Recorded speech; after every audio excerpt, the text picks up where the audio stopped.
Hi, this is Yoder. I spoke with one of my consulting clients this morning about nesting different time frames, especially when you talk about hybridizing the day trading skill set with that of a swing or position trader. And a situation has shown in the stock of GE that really fits that conversation. So wanted to make a video both for him and for all of you following along on the blog or on YouTube.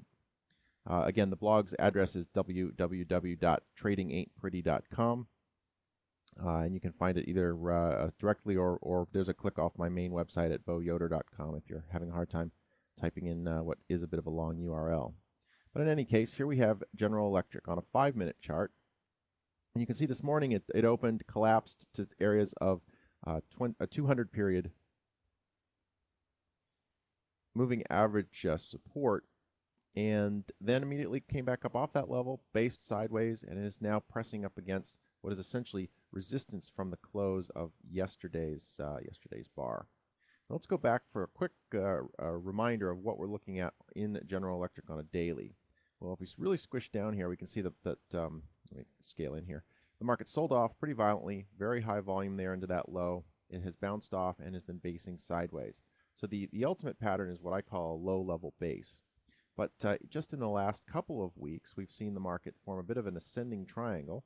And for those of you who can't see that popping right out at you, that's essentially a congestion phase that is marked by a flat or a horizontal upper trend line and rising bottom. So it's essentially a visual representation of resistance being attacked again and again by increasingly stronger forces. Market then broke out to the upside and came back down for a retest, which would have been a great place either to establish a new position if you had missed the intra-range entry that I think I talked about in a previous video. That would also have been a great second chance. And now we actually have a third chance type of an entry. The market's been basing near its highs for about 5 days. The S&P 500 today, if I kind of bring that chart in real quick, layer on another one on top, is poised for a breakout. You can see that it's basing here. So you have some fuel to your fire in terms of the S&P. Remember that daily, though. Let's bring that back in here. That daily is looks quite bullish. So that would tend to suggest that if we go long at this point, we would tend to see 1 to 2 days of additional upside. So now we get interesting. Obviously, we've got a market that's bullish. We've got a daily chart that looks to be bullish. And now in General Electric, our goal is to make the most money in terms of real dollar amounts out of that opinion should it prove to be correct. So we've reduced our risk by forcing deeper time frames to be in alignment with us. But there's really no reason to go back to the daily in order to enter this stock.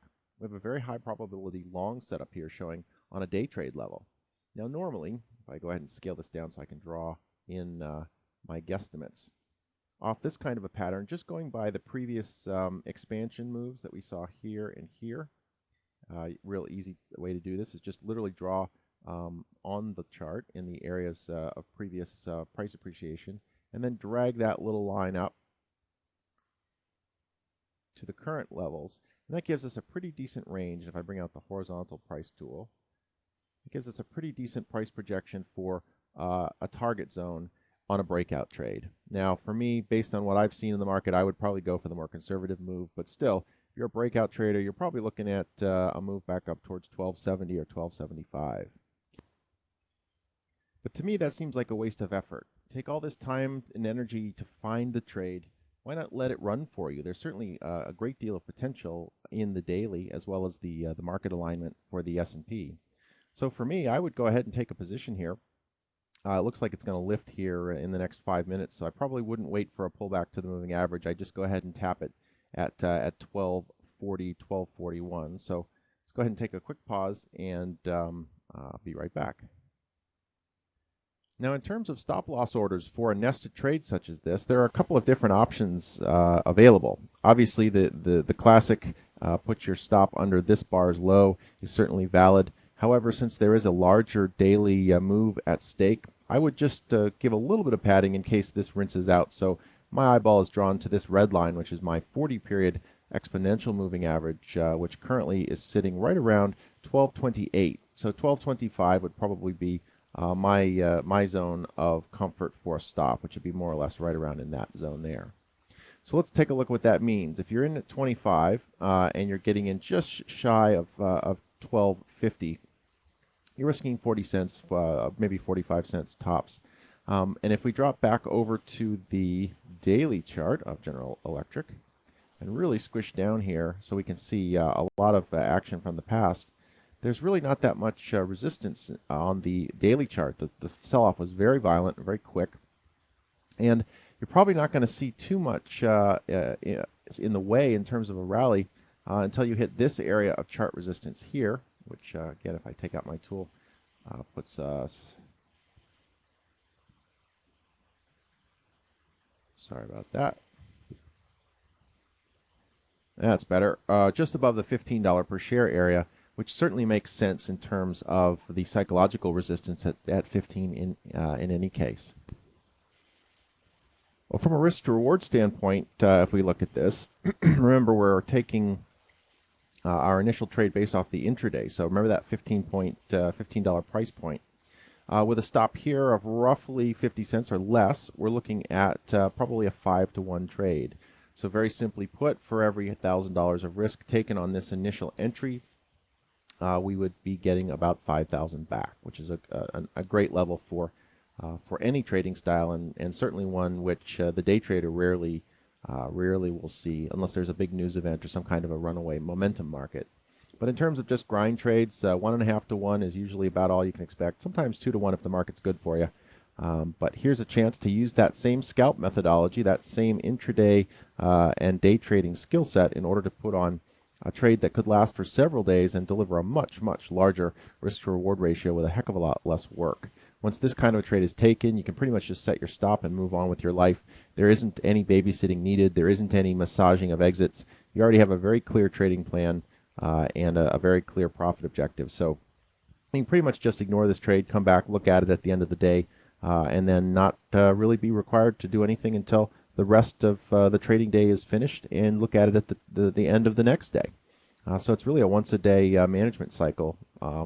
That is very useful in a couple of different ways.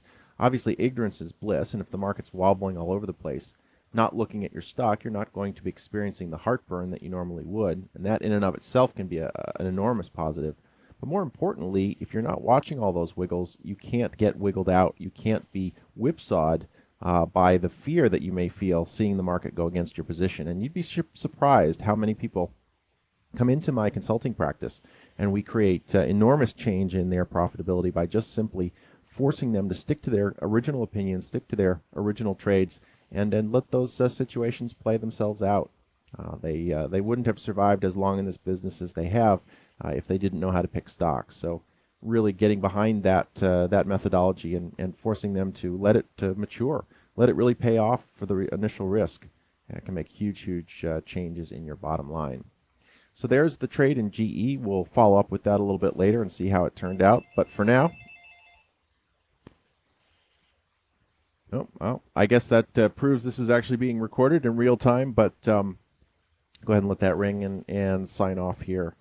So once again, GE, you've got a couple of things stacked in the same direction. The order flow and the line of least resistance certainly looks like the upside is the place to be, and it offers a very high risk to reward type situation, which again we'll follow up after some time has passed.